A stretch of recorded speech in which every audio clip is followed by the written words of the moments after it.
I'm Abby Rose. I'm the co-founder of Viticycle. We make apps that support observation as a key tool for understanding what works on a specific farm or vineyard.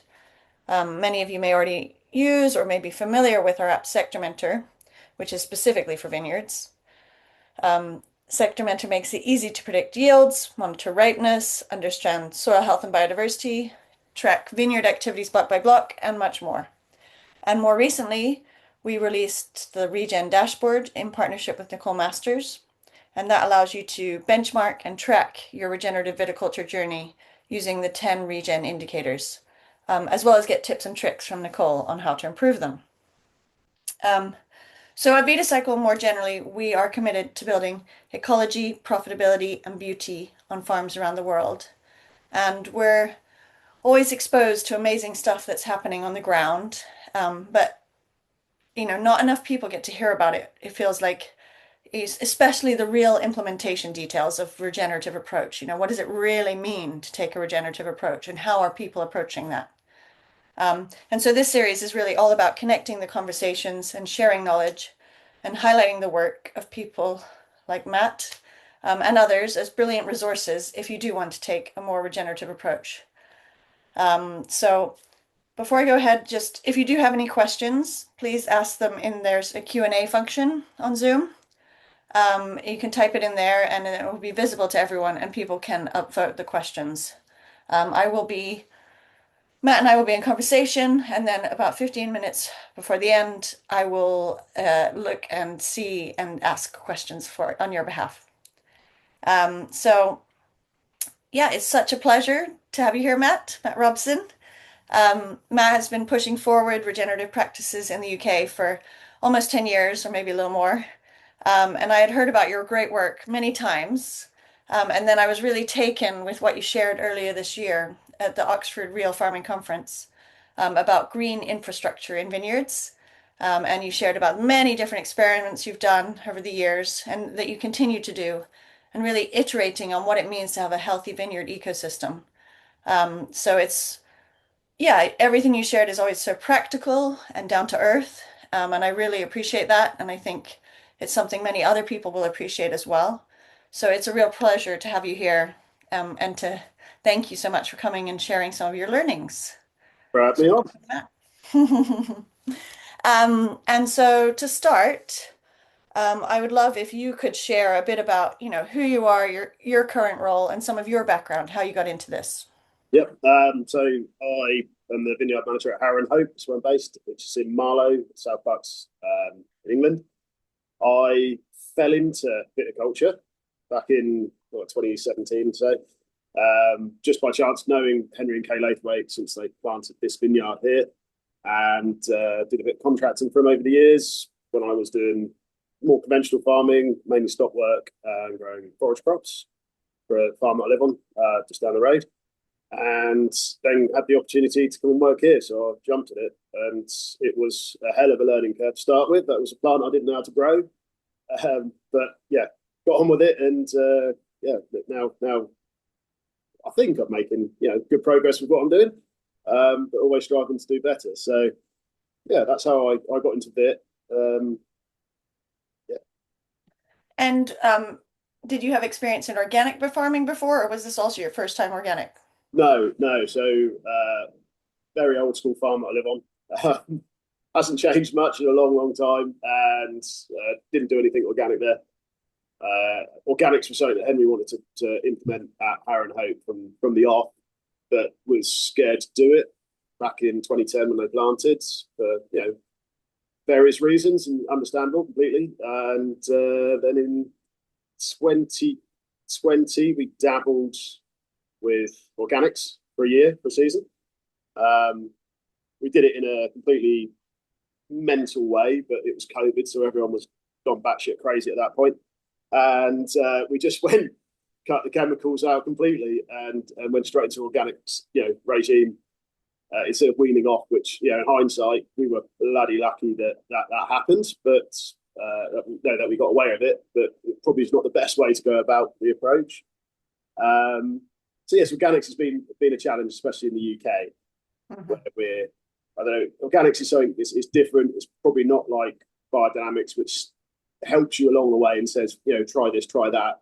Organics in the UK, especially, is just you're not allowed to do this, and that's pretty much the only information they give you, and you've got to work out from there what you do. But that's the whole joy of farming, and each site's different, so we run with it and make it work. So Yeah. Well, and I guess I'm excited to go over some of the experiments you've been through, and it's, I guess, forced you to keep experimenting to find the solutions for that. yes, yeah, I mean, crop protection and nutrition has been absolutely key. We don't miss a spray window, regardless time or day of the week. We're absolutely on it. That's what the main thing we learned is: if we miss a window, we might not get another one in most years in the UK for another few days. So we have to have it. The last 2 years have been very different. We've been having the life of luxury for spraying. Apart from the only reasons we've gone out early in the morning, late at night is because it's too hot, not the rain. But so it's come up with different challenges. But the plants now, obviously 6 years on from that first part, have changed hugely. They've really adapted to it and grown much stronger themselves and much more resilient. So that's something we've definitely noticed, and it's been a big win. Hmm. Yeah, well, maybe we can jump into some of the work you've been doing about building soil health in the vineyard and that kind of proactive approach. And in particular, I loved hearing about your approach to cover cropping Yes. and how you've landed on this annual perennial mixes in alternate rows. So yeah, maybe can you share a little bit about that and how it works for you? Yeah, absolutely. I say being organic, especially in the UK in our climate, your spray rounds go up by double compared to a conventional. So we are out on the ground a lot more with with heavy equipment. But we invested in an overrow sprayer, which was the best investment we could ever have as a vineyard. And so that's given me the opportunity to do more of a controlled traffic farming, style of tractor work in the vineyard. We know we're going to end up wrecking rows annually, but if I can limit it to half the vineyard, perfect. So a few years ago, we really, really focused on half of the vineyard rows and made sure they were tip top and put in our perennial lay, which took a few years to come, to get there, because there was some very slow growing species in that, but they look amazing now. They've got huge amounts of chicory, which I love. So we've got big, deep roots, big tap roots from that. The ribgrass, I think, was fantastic. It's plantain. There's some sweet clovers. There's all manner of stuff in those rows. The lucerne and the sainfoin, I'm a massive fan of. It's a forage crop that I grew previously, so I know the root and depth of that stuff very well. So that row there, that picture is one of our perennial rows, and that was taken in June, mid to end of June, just before we crimped it over. So that chicory tipped out to the top of posts about 2 meters in place. So we let stuff grow as long as we can, just to really get that deep rooting, that proper thick lay, and it all looks fantastic. That's a spray row, that one, which we seeded this year. We seeded it with all manner of stuff, but pretty much the only thing that grew because of the drought that we had was that sweet clover, which I hadn't actually planted in that row for 2 years. We've just been building up the seed bank, which building up the seed bank of stuff that we want to grow in the vineyard, I feel is very, very important. We only mowed that last week, so we let the seed become viable, and we probably saved ourselves about 1,500 quid's worth of seed by doing that. So fingers crossed that will then go into our seed bank and germinate in the future.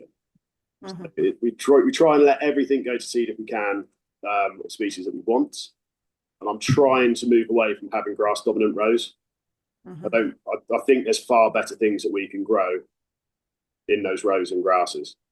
So that's perennial row that's been crimped. So stuff kept them growing up. So the wild carrot and the yarrow, you see the tips of the whites there that are coming through. They weren't up and going when we crimped it, but they've come through the crimp.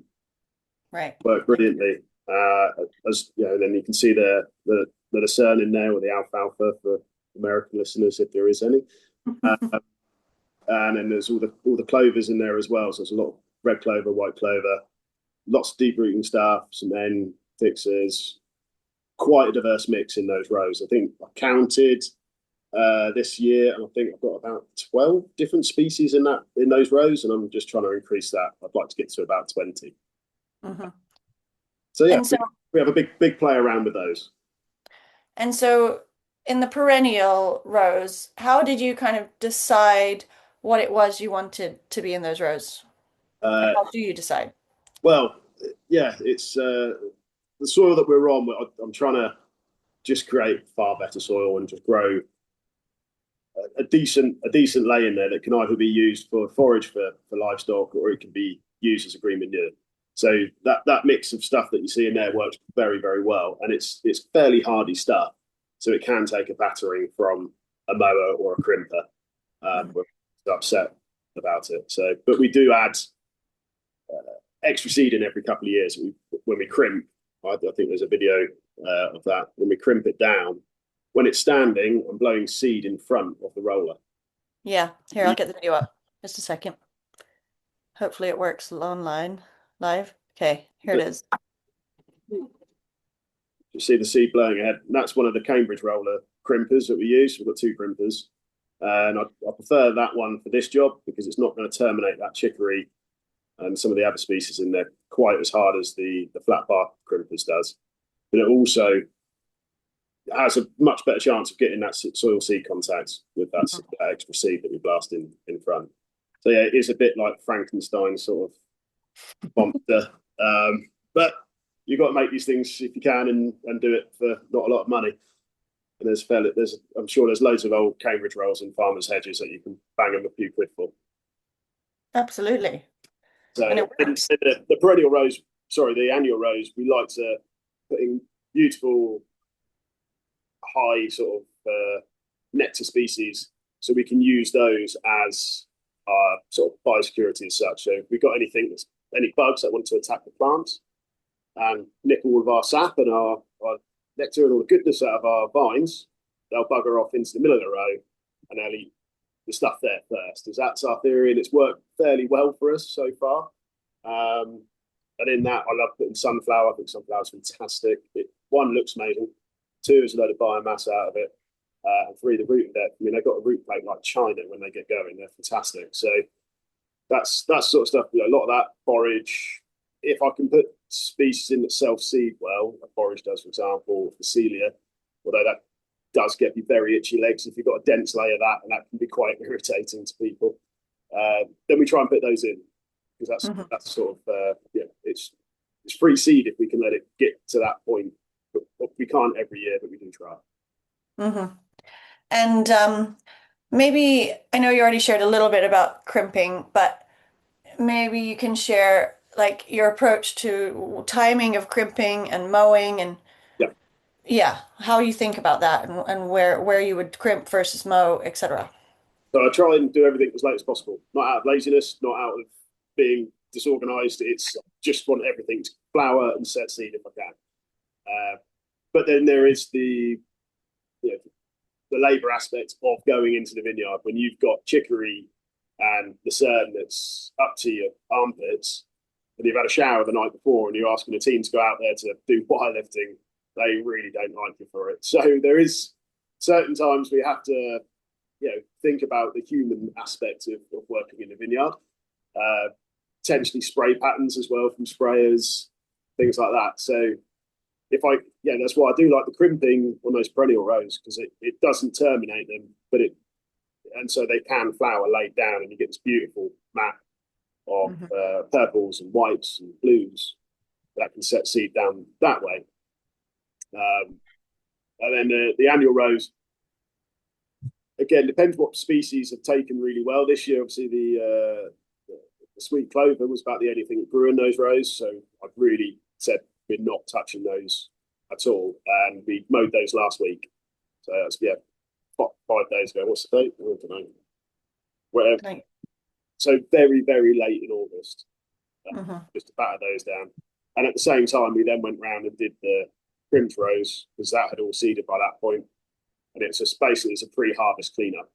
So it makes it easier to work, because when you've got stuff that's laid down that's a metre long or 2 metres long, you do trip over it, no matter how hard you try not to. So instead of all the Labour team swearing at me at the end of the day because they tripped up 4 times and stabbed themselves with some secateurs, let's just tidy that up. So we try and really limit the passes in the vineyard if we can. So yeah, the perennial rows, they've had one crimp pass, they've had one vine trim pass, and they've had one mow pass this season, and that would be it. You're banned from going on them at harvest unless you're on foot. They are left alone. We don't touch them. Right. And then the annual obviously is where all the work is happening. Yes, yes. So we do have to go in there with a load of certain subsoiler, which we do annually, post harvest, post compost spreading. So we'll put all of our compost in those rows, and then subsoil after that is the last pass of the season. We tried not subsoiling years ago, and we tried alternating the spray rows every year, thinking that the vegetation we had there would crack out any compaction and any rutting. It might alleviate a little bit until we pass over again with a roller maybe. Turns out we made a total and utter shit show of it. And every row was completely impassable, and it was the most awful tractor riding you've had of your entire life for the best part of the season. Oh no. We thought this isn't going to work. Let's really think about this in a different manner, and just basically hit hard one row every year. So and everything else we'll let go. Yeah, I mean, it makes sense. And also, I think you mentioned, I know you have a lot of experience with tractors and kind of making tractors work for you. And you mentioned that you'd actually found a tractor, an Italian tractor that you feel like is really helping to reduce compaction even further. Is that Yes, right? yes, absolutely. So they won't be run fairly conventional tractors. They're very heavy wheeled machines, and we've got a fairly wet site. One of the sites that I manage is quite wet, not steep at all. But there's a little company in northern Italy in South Tyrol called Gaia, make a small crawler tractor, which is pretty much just dominantly used in like the Mosul and the steep banks, in that sort of area. And I went over and had a look at the tractors and had a test drive on them down a 70% bank. It was just insane. And they said, "How steep's your vineyard?" I said, "No, it's flat, but it's wet." And, so we bought one, and it was the best. It's the best tractor I've driven. I love it. It Wow. makes no compaction at all on the ground. Like it's insane. Screws the headland a bit, but I'm not worried about the headland. I'm worried about the mid row. So we're actually going to change tractors to those. Going to order another one next year, and eventually go to those. And they weigh 1.2 ton unladen, and with the sprayer on and filled, they're 1.8 ton over the tracks. So it's no weight at all on the ground. Brilliant. Wow. So cool. Yeah, really interesting. So you mentioned that you put the compost in when you're doing the can't remember what they're called right now, but anyway, the deep cut at the end of the season. Um, and I know obviously often composting is a big part of an organic system. Yeah. So maybe you could share a bit about what is your focus? I think you make your own compost. So like what's your focus and how do you go about achieving a compost that you're happy with? Yeah. So I'm one of the lucky ones because I've got loads of different material around the local area that I can get hold of. Not everyone can. So if you can't just buy the compost, it's still good. Just get it chucked on. I'm lucky I can tweak each mix, and I can tweak the mixes to certain parts of the vineyard. Higher carbon in one bit, higher in another bit, and we can play. But the bulk of the compost is cattle bedding, which comes from the farm which I live on, which is 6 miles away from the vineyard.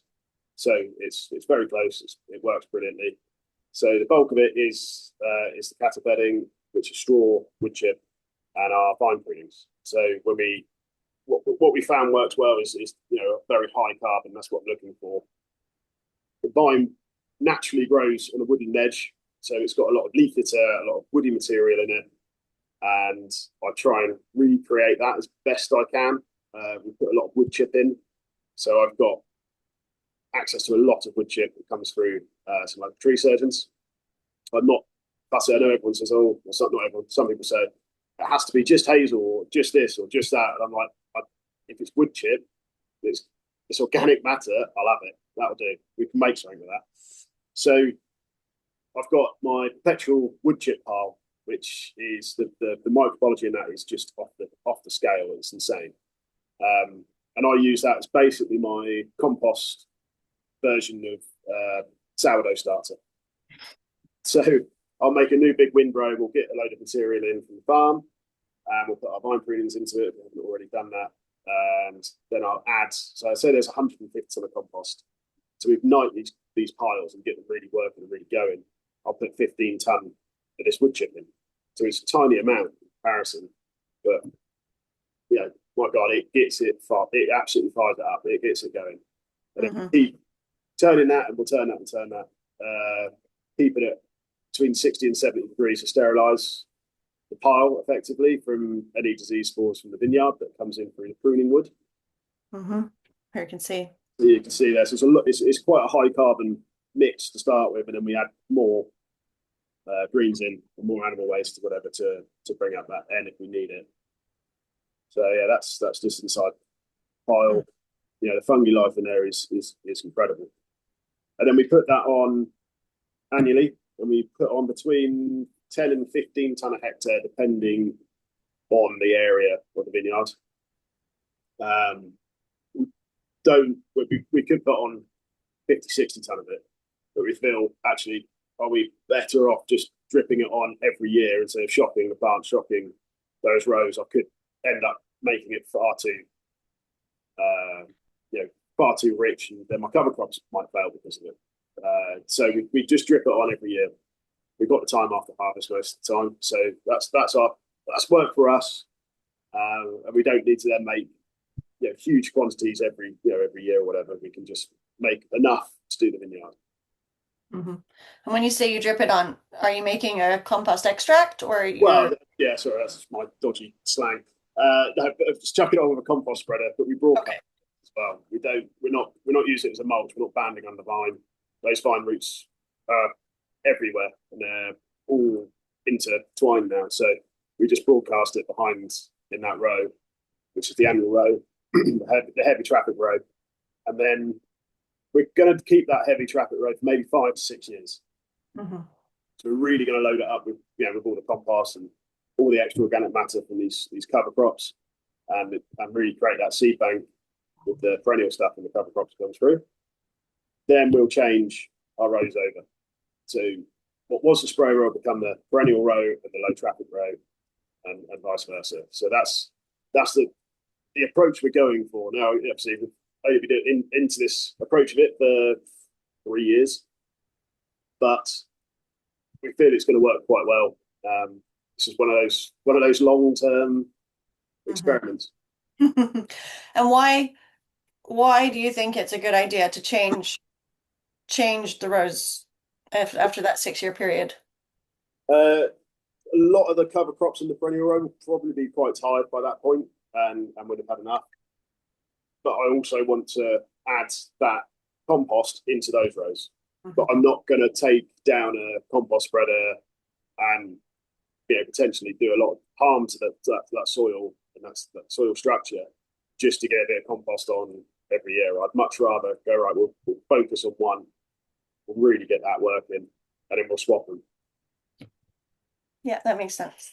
And we actually have had previous guests on here who have a similar approach. I mean, there's something around that 5 to 6 year mark, which just starts to make sense Yeah, about it switching.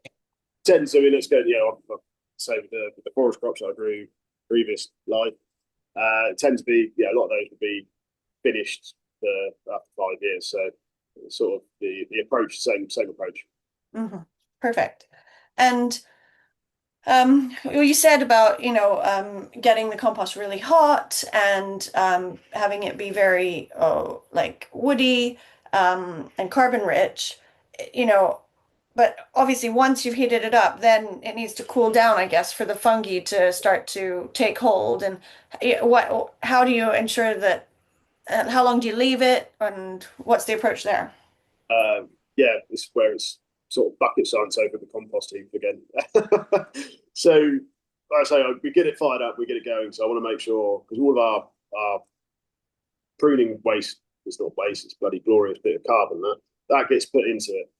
All of the stuff from the winery at harvest, all the grape mark, that all goes into it. So there is potential carry over disease and spread that again throughout the vineyard because Yeah. you can make pretty much perfect conditions for it. So the idea is heat it, sterilize it, kill it, and then we re-inoculate it with the good starter dough, so, Oh yeah. starter compost, the sourdough starter job.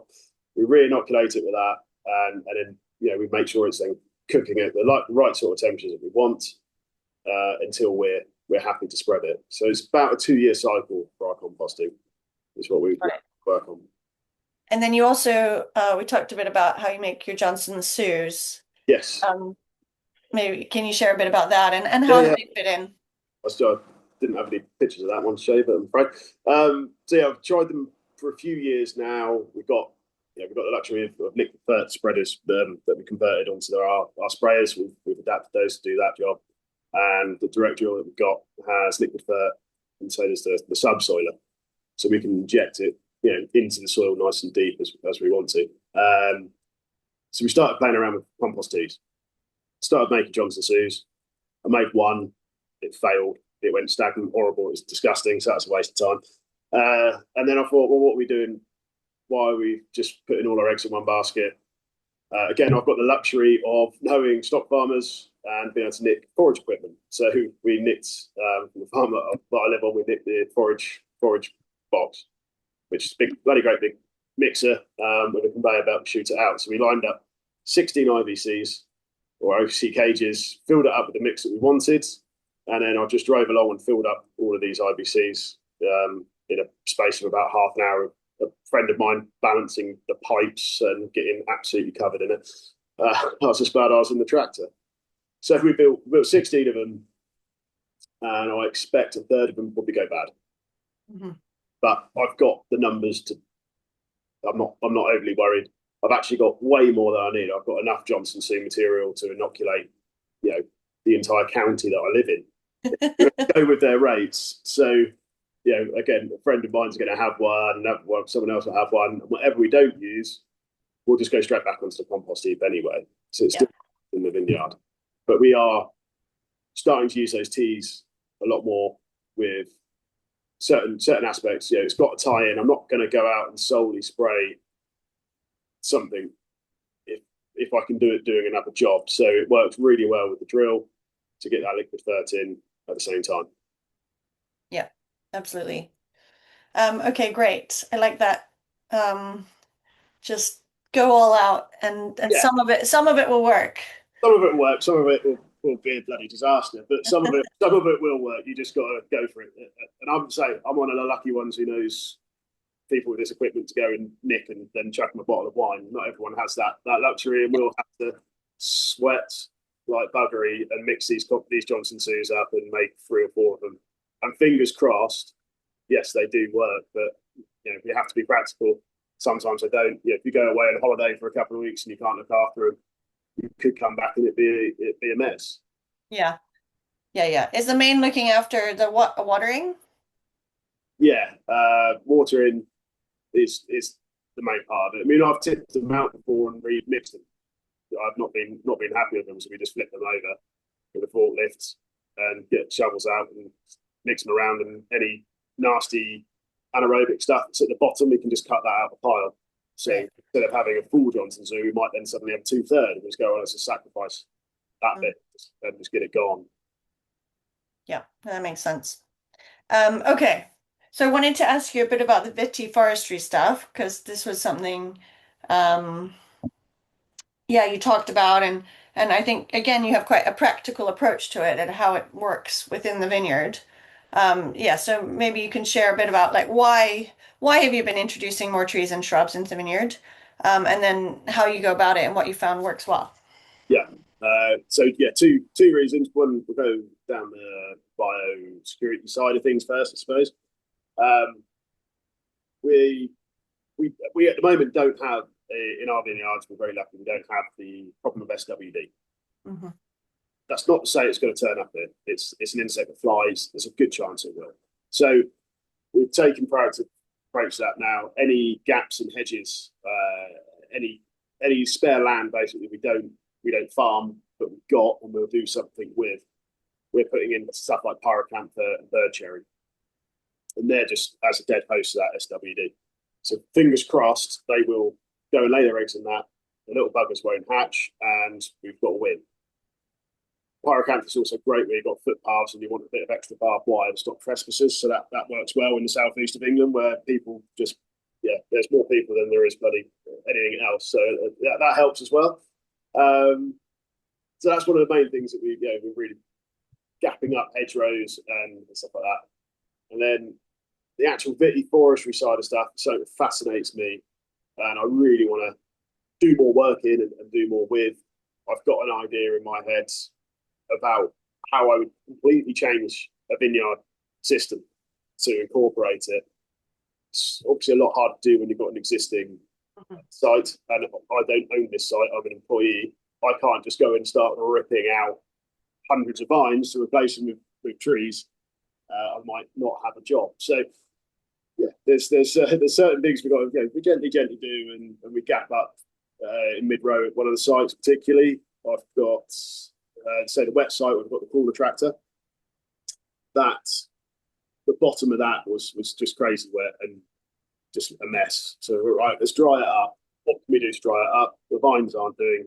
They're struggling a bit down there. So where we had weak vines or no vines, where for whatever reason they died, we've rubbed those out and replacing those with trees. Hmm. Specific trees for specific reasons. We put a lot of fruit trees in because we like eating apples and pears, and they're nice. So we put those in. So when we're walking around the vineyard in a few years' time, we've got snacks. And they train espalier. So that's another big key thing to the vitiforestry side of stuff, and the tree thing that I think is very important is it has to work in existing trellising systems. So we put in species that can either be coppiced, so we put in a lot of hazel, a lot of willow that we put in, and then there's fruit trees as well. So they can just be, doesn't matter if the vine trimmer goes past, it can be literally cut exactly the same. It's not ideal for fruit tree at that time of year, but I'm growing a vine, I'm putting trees in to benefit that. I'm not growing that tree and the vines are in the way. So we've got to think of it in a slightly roundabout way. But they can be cut, they can be trained into trellising. They're not going to stop me with an over-row sprayer or just get too big and get in the way. Hmm. So the hazel and the willows and coppice, and we'll use that when we all that material in chip, or the chip in the prunings. And I put a lot of fig in as well because to try and dry up that ground. The roots on figs are phenomenal. They'll eventually they may not fruit because they've not had a root prune. But I put them in there for the root system. That was the key on those to really try and soak up some water on that site. And yeah, I think it's going to work. We're early days on it. 2 drought years haven't helped back to back getting those trees established, but we're pushing forward a bit, and the plan is to put a lot more in. Hmm. In an ideal world, I would see every 40 meters I'd put in a hedge of some description down the vineyard. But again, it'd be a hedge that I could maintain as I do the vines, so it's not going to stop me. With just practical work. Yeah. I can trim it. I can just fly down it. It doesn't matter if I'm spraying one row's got vines and then the next row is that hedgerow. I can still go down with the sprayer and have the arm light out and not going to damage anything. And that's key. My theory on that one is the research that I've done into the coexistence of vines and trees and just what woodland does and tree roots do with the mycorrhizal connections. Is that you have 20 meters mycorrhizal sort of connectivity, serious connectivity, root connectivity between trees. So hence the 40 meters, and then hopefully they'll touch in the middle. And that will be what I'm aiming for on that. But whether I get that past to go full ahead here, it will be to see, because obviously it's very difficult if you don't put this in planning to start with. It's Yeah. you know respectively put in, respectively put in. Yeah. Yeah. And I guess also from they say like from a pollinator perspective as well, isn't it? It's about 50 meters that they can travel or that they will travel. So the 40 meters also works well for that. Yeah, yeah. I think there's potentially massive benefits to it. But again, we're not putting these. I wouldn't be putting these in for windbreaks. I'm not worried about shading or anything like that. They've got to go in and fit into the system. If we're trying to put stuff in that doesn't work in the system, it's not gonna work. So why? And you'll just get annoyed and it'll be taken out. So we've got to make sure it works with everything. And Hmm. dotted trees around. Say you've got vines that have died, and well, let's just replace it with a tree and replace it with those species of tree that you can maintain easily in those rows. The only caveat I have to that is if it's got a spike on it, it's on a hedge boundary. It's not in the vineyard, because nobody likes getting spiked by pyracantha and getting this horrible stuff. Yeah, it's so spiky as Yeah, well. Ouch. Um, okay, great. And is there anything, so your hedges every 40 meters, is there anything else that you would have done or you would do if you were starting from scratch in terms of planting a new vineyard? The espalier trees, the hedges, and that's kind of the vision. that's the vision. It'd be more geared towards like wire height for livestock as well. So I could utilize livestock in a different manner when the vineyard's established. Hmm. Uh, Wider rows than what I've got. Still, Mm. still tiny narrow tractor. I'd still have the same meter wide tractor, but I'd be putting that in a 2.5 meter row, Okay. just so I can make sure that any compaction that we did have or potentially have is so far away from directly by those vines. I think that would work wonderfully. Got it. It seems that tractors fill the alleyway, and I'm trying to go smaller. We've managed more ground now than we did before we got these smaller tractors, but we're getting smaller tractors, lighter tractors, and we're still travelling just as fast and getting around the sites, but in a much better manner. Amazing. I mean, it makes, yeah, anyway. I won't go into tractors. Anyway, I would love to hear, so in terms of, you talked a little bit about the pyracantha and planting of trees to prevent pest problems. But I know when you first started at the site, well, you've had a few different success stories in terms of pest disease management. And I know when you first started at the site, you had like there were botrytis pressure. Yeah, And maybe could you tell us a little bit about how you've dealt with that? yeah. So my first year at Harrow Hope, the botrytis was crazy. Obviously, something new for me to learn about, and I was like, "Oh Christ, this is not ideal." But we had a meeting that year after post harvest, and I said, "Why are we mulching this material back in? It just seems mad. If you've got a massive outbreak of a problem, say you had, let's go old school medicine. If you had gangrene in 1640 in your arm, they just cut the bloody thing off and burn it, then you don't have gangrene anymore. But it's the same principle. Take it out, treat it, and then let's see what happens." We trialed in 2019 when we pruned. We took that material out of the worst area, Hmm. which is only a small amount. It wasn't the whole vineyard. It was hectare, maybe hectare and a half. We took it out from there, and then 2019, which was awfully wet year, terribly wet. We get wet harvest. It was botrytis central. It was perfect conditions for it. There was some heat, there was moisture, split berries.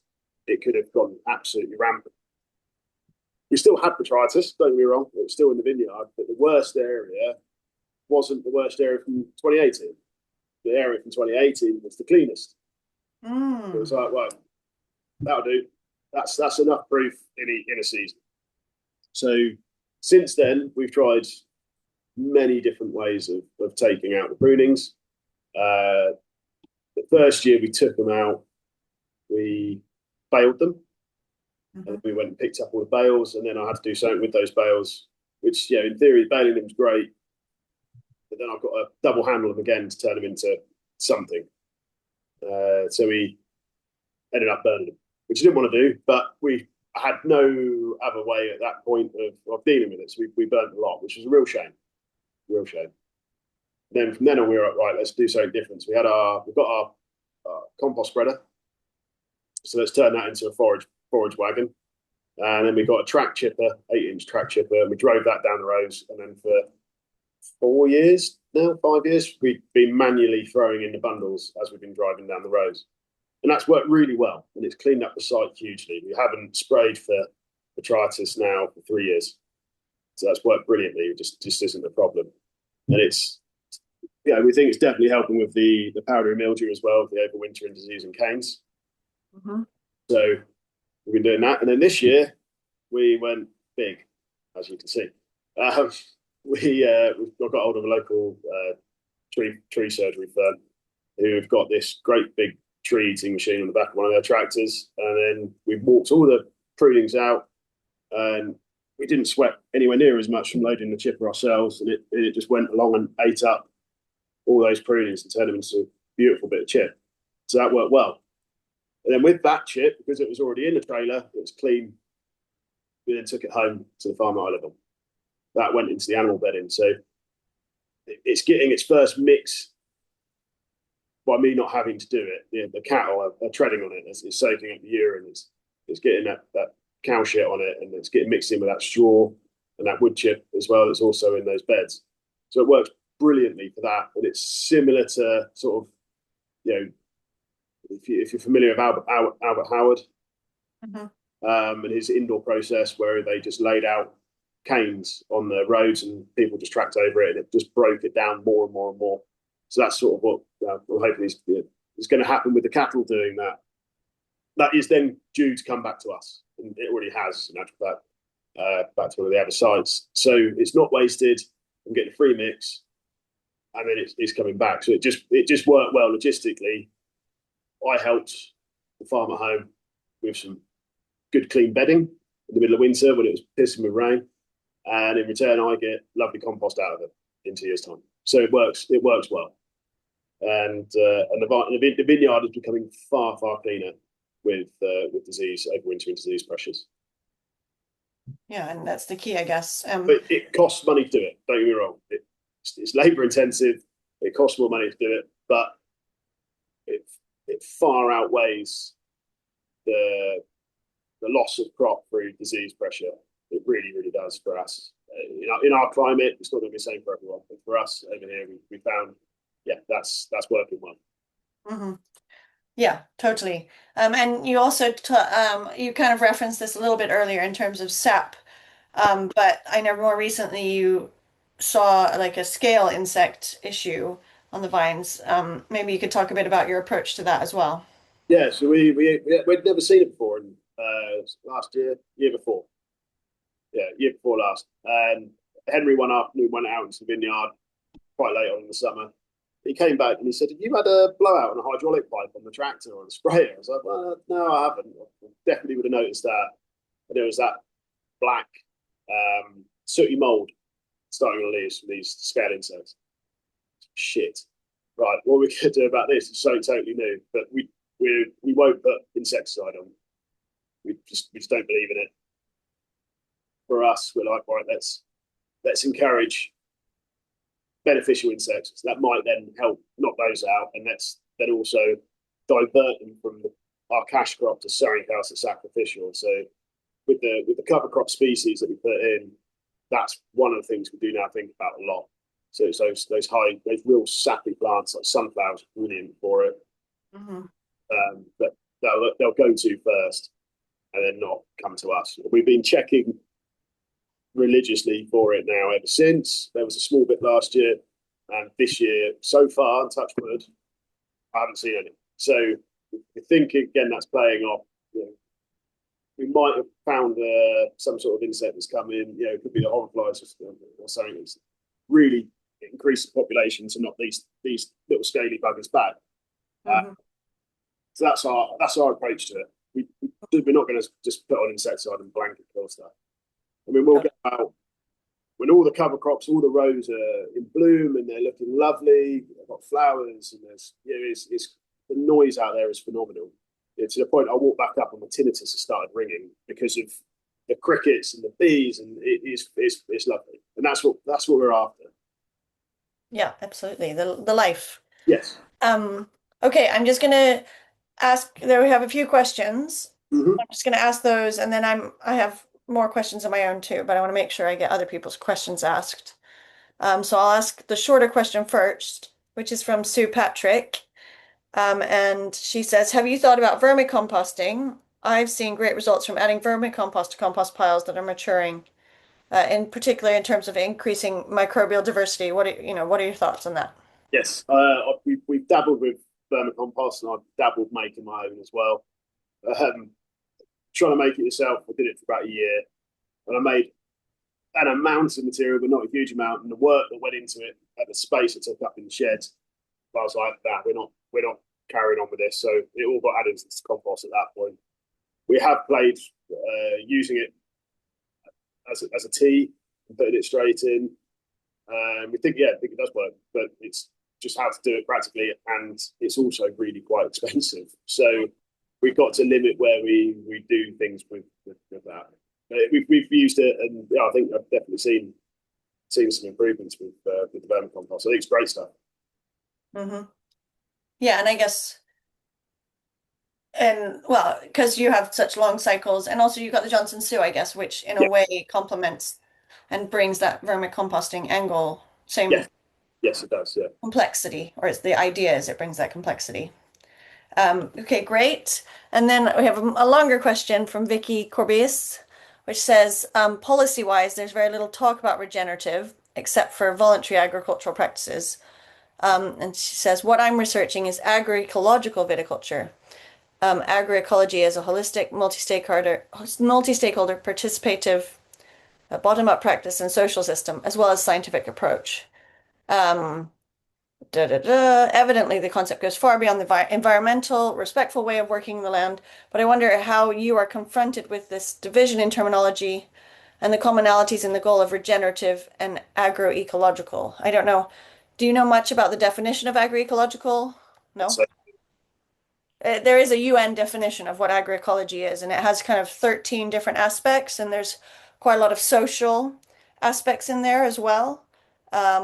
And so often I would say many farmers who identify as regenerative may incorporate some of the agroecological approaches, but certainly uh, not all regenerative farmers have thought about all of the agroecology stuff. And yeah, I guess maybe one way to put the question then is, we've been focused on the biological and the ecological today, but in terms of the wider the business and the community, how does that feature into your approach at Harrow Hope, I guess?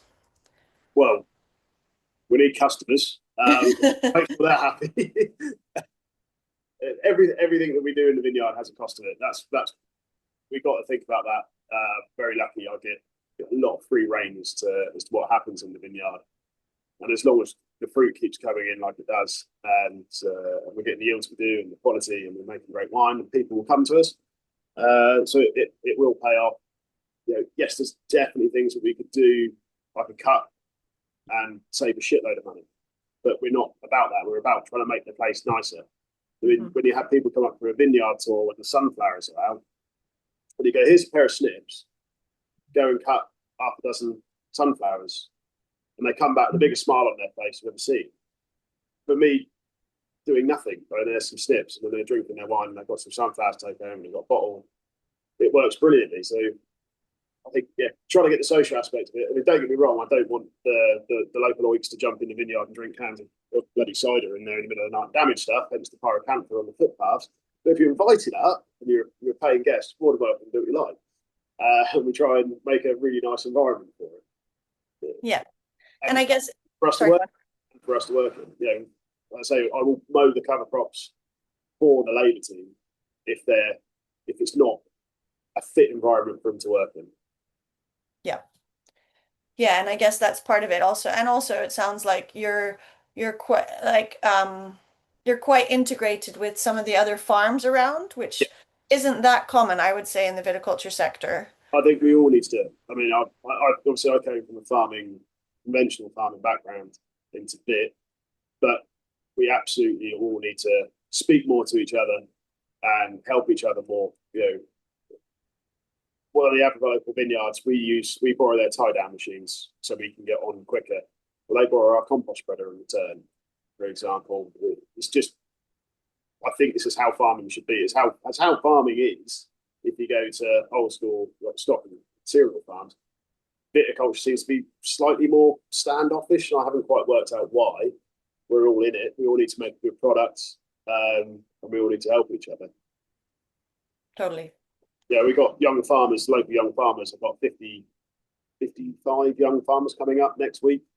So just to see the vineyard, and I'll chat to them bored to death, like I've probably done to most people in this webinar, for an hour or two, and then we'll have a hot dog and a burger, and just let them walk around and see it. It's really important, really important. Yeah, no, that makes sense. And I'll share the agroecology definition after this with Yeah, everyone.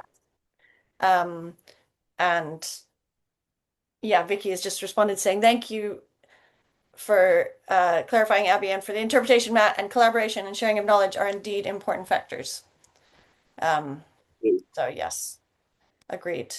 And yeah, I think just more generally in the farming space, this tension, there's a slight tension between the definition of agroecology and regenerative. And I think, in the coming years, regenerative is something that's more like quick and easy to understand. Like the word itself just sort of means something to people yeah, as to a certain extent. And I think more and more people will start to understand, or the agroecological definition, I think, will become more integrated into what it means to be regenerative, or we hope. yeah. Anyway. Okay. So I've got one more question for you, just quickly before we finish up here. And yeah, it's more about like looking to the future over the next few years for you.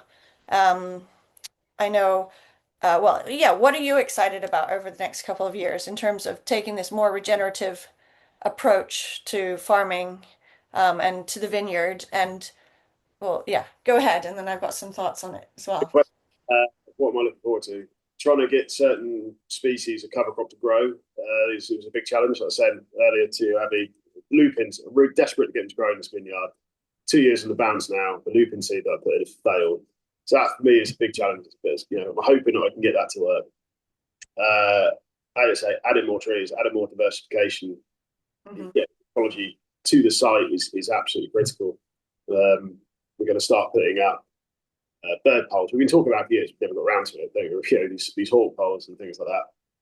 There's a lot of stuff that we could do in and around the site that's just small tweaks to certain areas and just allow nature to do its thing. And in turn, hopefully, then benefit us. Yeah, Hmm. we're all going to do something if I'm not going to get a return out of it. And I don't think that's an unfair thing to say. I think everyone thinks like that to a certain point. If we're investing to do something, we need something back out of it.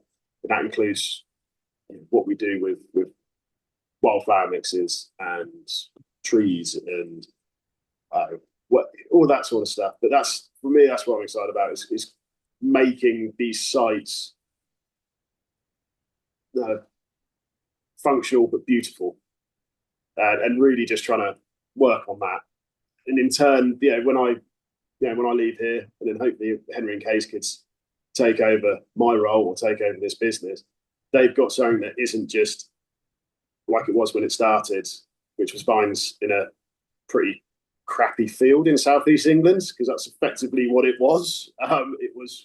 This ground was utterly raped before they got hold of it, and what we've been doing over these years to get to where we are now is there's a lot of work in it, but it's really starting to pay off. And I think we just got to keep going with it, keep playing with different ideas. We're not going to fix stuff overnight. We are going to have to do long-term trials, and we are going to have to put our hands up and say when something hasn't worked. And I think that's key is just saying, yeah, all right, that was daft. Won't do that again. Totally.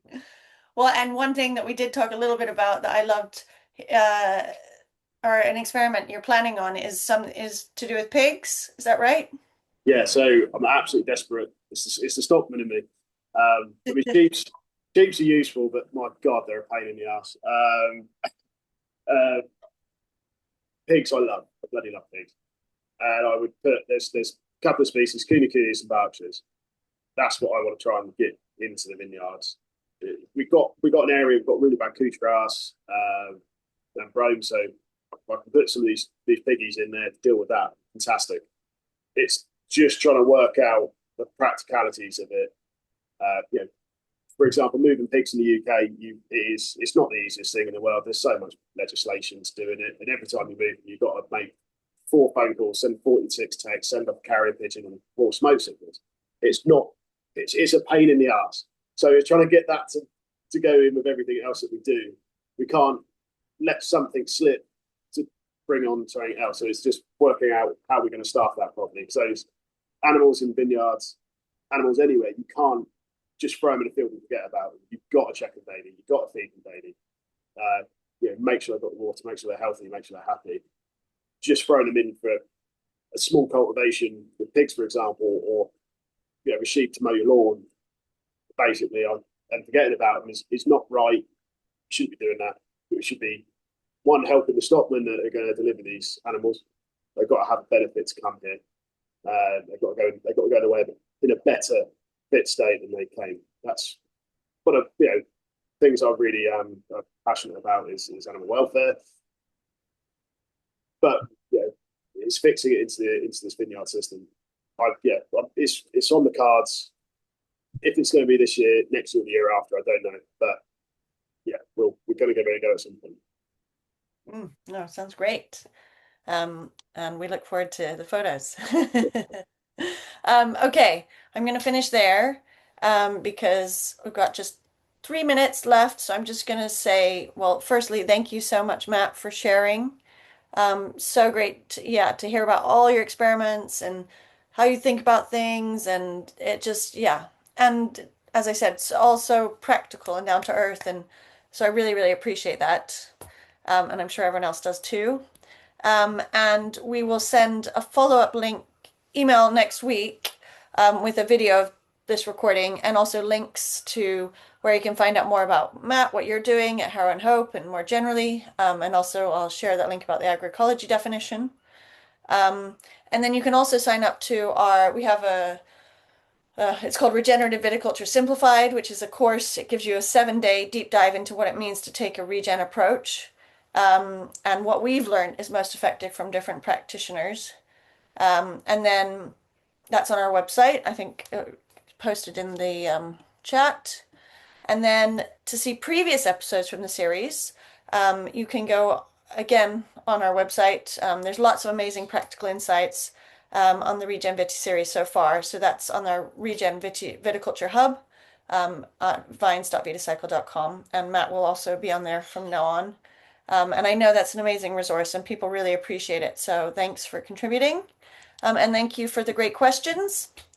And well, our next Regen Viti series it's obviously everyone's about to start harvest. So it will not be until October now. So have a good harvest, Matt, and can't wait to taste the wine.